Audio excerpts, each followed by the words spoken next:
Hey everybody, Biz here. Welcome to the Joy of Killing. Last episode we covered Evil Dead the game, which, was fine.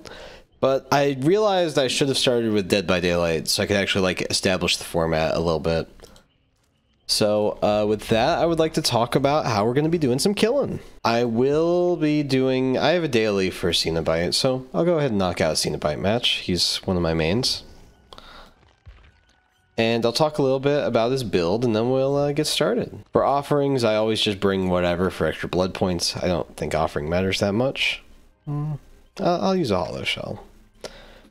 I bring Skewered Rat because the add-ons I also don't think matter that much. But the Skewered Rat will decrease their cooldown time after possessing a chain. That can be useful. And this will increase the casting range, I think is also very useful.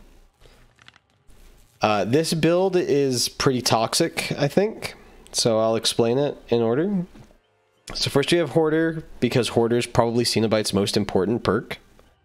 Makes it so that whenever someone picks up an item close enough to him, then they are revealed to me, which is really good for keeping the cube under control. Then I have Hex Plaything, which makes it so that whenever I hook a survivor, they are oblivious or functionally blind to my presence until they deal with the hex. This puts a hex on the ground, which is bad for them. This means I can have up to 4 hexes marked. Very useful stuff. Hex Retribution makes it so that whenever a survivor smashes a hex, everyone is revealed for 15 seconds. If I can combine this with this, I can have 5 hexes on the map that they are compelled to get. The downside is if they get Retribution before I get any of these, I lose a lot of value out of Retribution. And then Pentimento, which is kind of a backup plan. If they get Retribution, then I start putting Penti hexes up, and they give debuffs to the survivors. As always, when I play Dead by Daylight, I play in windowed mode, and I have a clock open that I can see by the seconds, so that I can wait out Decisive Strike. Alright, Treatment Theater. Rough map for Pinhead, but we're going to do our best. He thrives in wide open spaces. He needs room to breathe like an alligator. Like a lizard or a pet turtle, but that's okay. So given the position of the generators, I believe they will be over here or over there. Yep. I think I saw a survivor AFK. That person has my box. She needs to get it. Very upset that didn't work. Oh well. There we go. That's a hit. No, I mean, we got that hit, which was all but assured by, the chase by her getting the box. So, I mean, the lesson was still learned.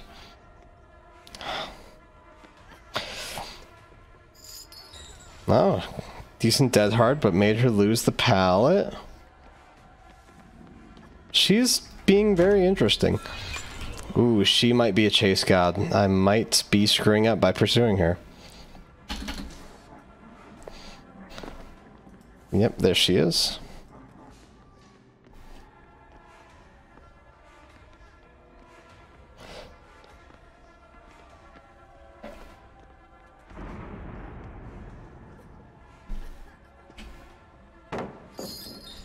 Oh, very sad that didn't land. I'm usually better than this.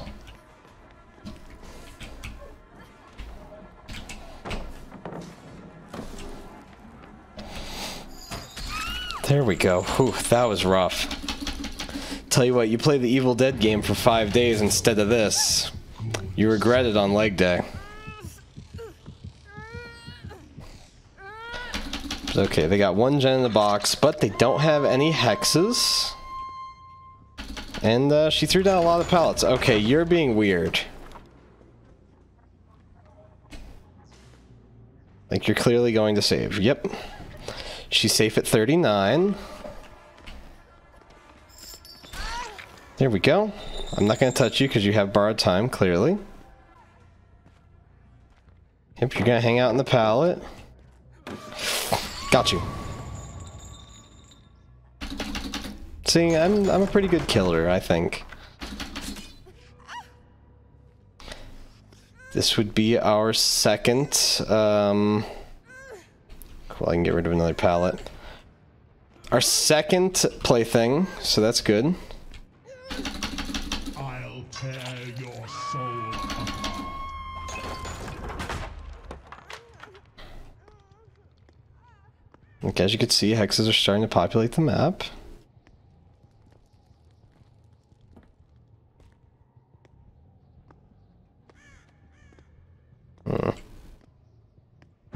She's safe at 42.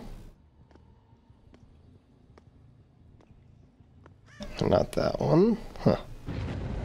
There's someone.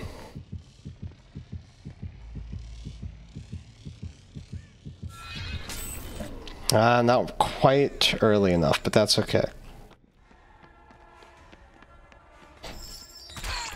There we go. I mean, she's another person, so I can get another plaything off. This loop is kind of rough.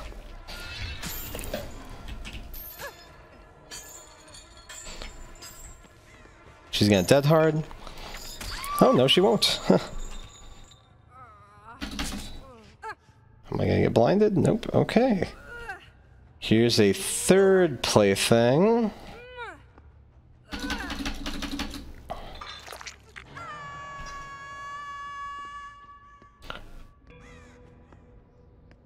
They're doing a really good job of turning off chain hunts.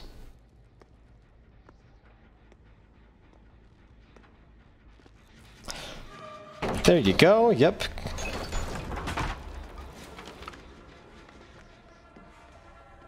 See, I could just follow footstep sounds, so blinding isn't as effective as you might think it is.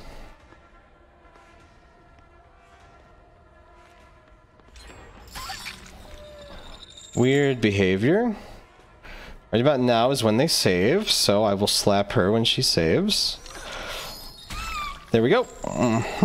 She's safe at 24. Where did she go? There she is. Nira is safe at 24, I think.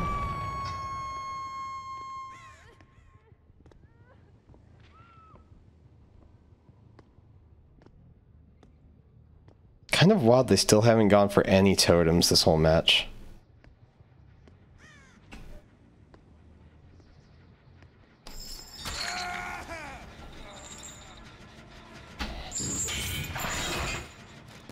Here we go. She's safe at 01.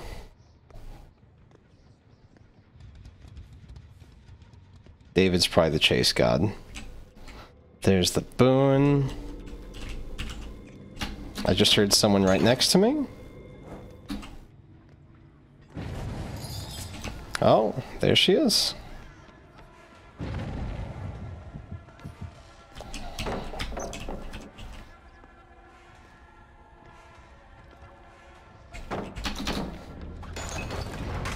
Hey, it's sick totem.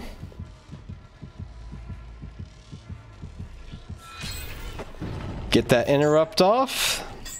See, this is the real value of this particular perk. Oh, good. Yes. Cube obtained. Get rid of this pallet. See, and just they got rid of a plaything, but retribution's still up.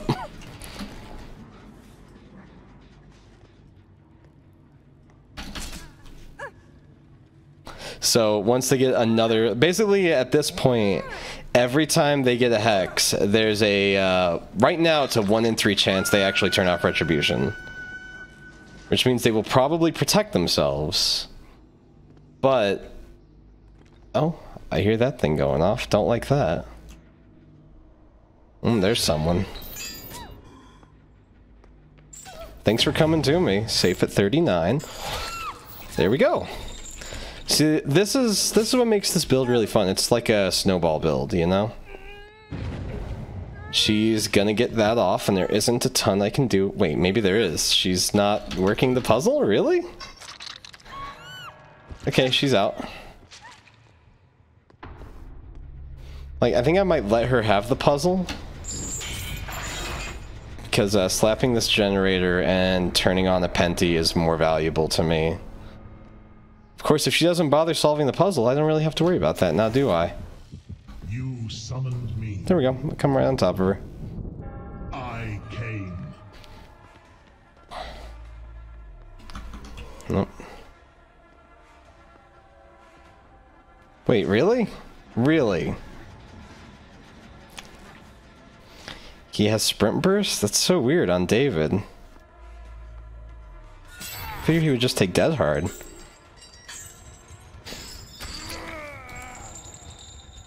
Oh.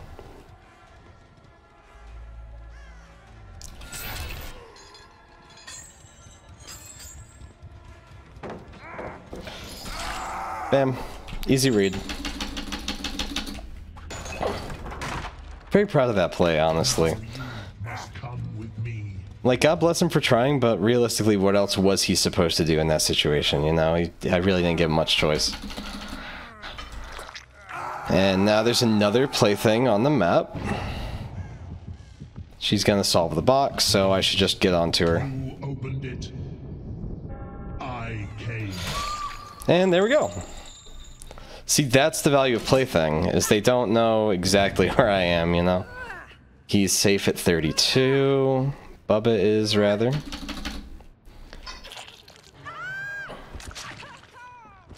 Buba, I should say. And now there are 5 hexes on the map.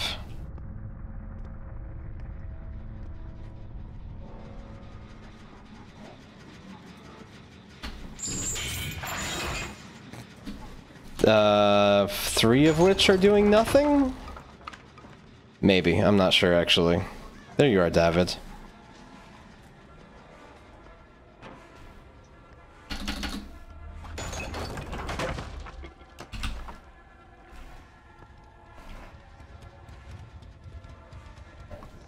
You're gonna dead hard because you're David. Or you're not. Okay, I have to wait 4 more seconds before I can pick you up. 31, 32, 33. There we go.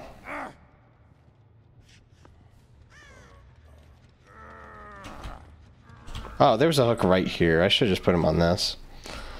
Such a fool. That's the hard thing with killers. You have to try really hard not to miss the forest for the trees. And sometimes you just can't help it. Or she's just saving. He's safe at 40.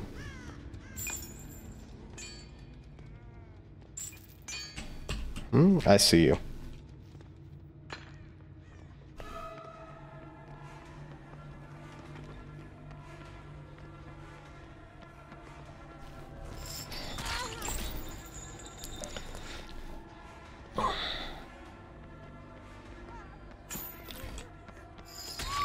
There we go, and this is your... Oh, this isn't your last hook. Okay. David's got the cube, so I'll be able to teleport to him pretty soon. Not sure why he wants to do it this way. He must be on the other side of the map, so he's got to be over here somewhere. I should be hearing chains any second now.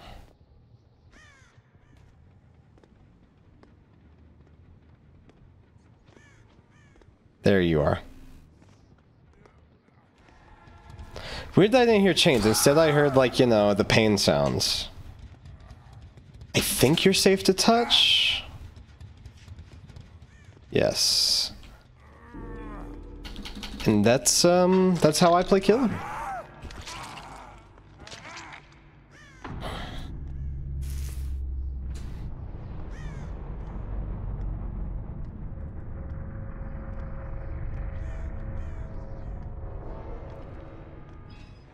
Spend the last few seconds looking for Hatch, because maybe I'll get lucky. Hey, we got Merciless.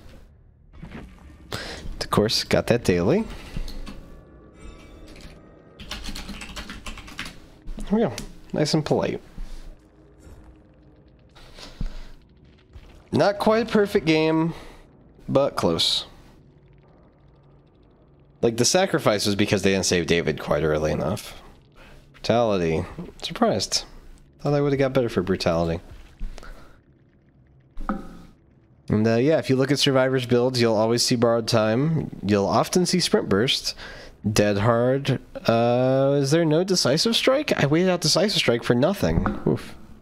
Sorry, I keep tapping the mic today. I'm all butterfingers. Yeah. So I think that'll do it for today's episode. On behalf of myself and everyone at the station, thank you for watching, and I hope to see you next time.